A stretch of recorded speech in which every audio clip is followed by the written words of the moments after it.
Viewer warning, this video talks about subjects that may be disturbing.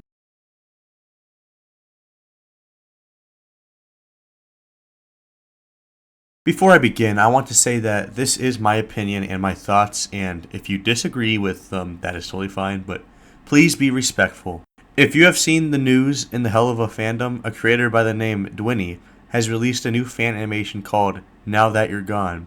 Before we talk about that one, I want to talk about their first helluvaboss animation they have posted on their channel called Goodbye Horses. Goodbye Horses currently has 3 million views. It was released around the end of 2023, and everyone who has watched it notices how close in detail the character's design, the character's movement, and the backgrounds are to the actual show.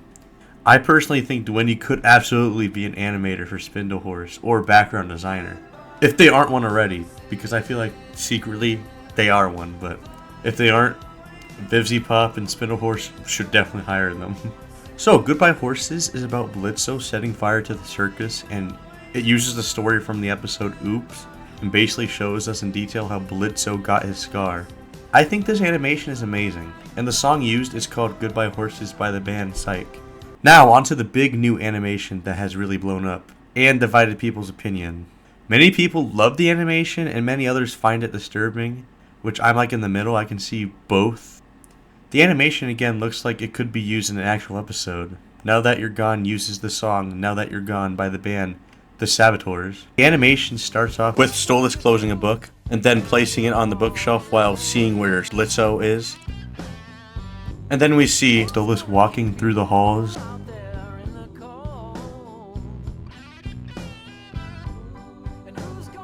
And him at a party at the palace. Stolas again visualizing what Blitzo is doing. Then Stolas next to Stella looking into the camera.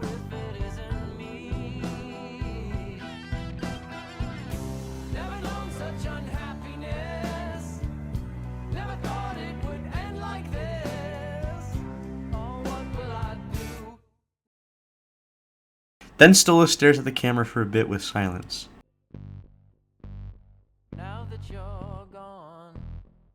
Then we see his pupils appear as the camera gets closer to him. Then we see in the background the photos of Stolas' family slowly fade to Blitzo. I see it as how Stolas basically pushed his family aside to focus on Blitzo and his relationships with him, and how Blitzo was all Stolas could think of. And then there's the most controversial part that happens. It's blurred, by the way. And I want to say, if suicide is a difficult topic, I'd recommend you skip to the time that is being shown on the screen right now. Alright, so as you can see, Stolas is seen with a pistol shooting himself as he falls over.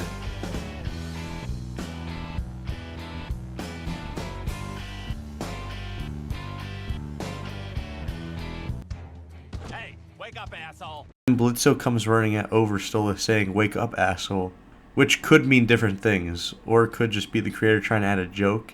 Take that as you will. I'm not sure what that means. There was a bit of backlash towards this animation due to anyone who stumbles onto the video without knowing what it's about wouldn't know, because there wasn't any warnings of suicide at all anywhere on it, and the warning at the front does a horrible job at showing, because literally all it says is that there's going to be blood. But now there's a few more ways to tell what you're in for, as there's now suicide hotline numbers underneath the video, and if you click on the video there's age restriction and the thumbnail is blurred.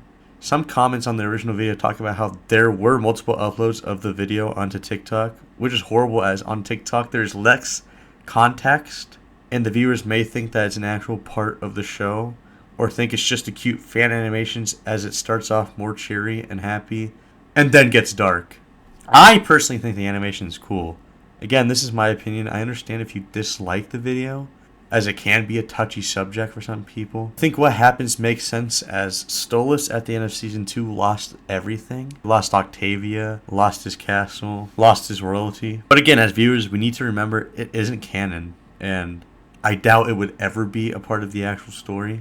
So yes, this animation to me is a bit disturbing, but again, it is what the artist was going for, and I think on that part, they did a good job, but again, should have had more warning than what was given. Like, it's a really good animation. For a fan animation, it's fucking awesome.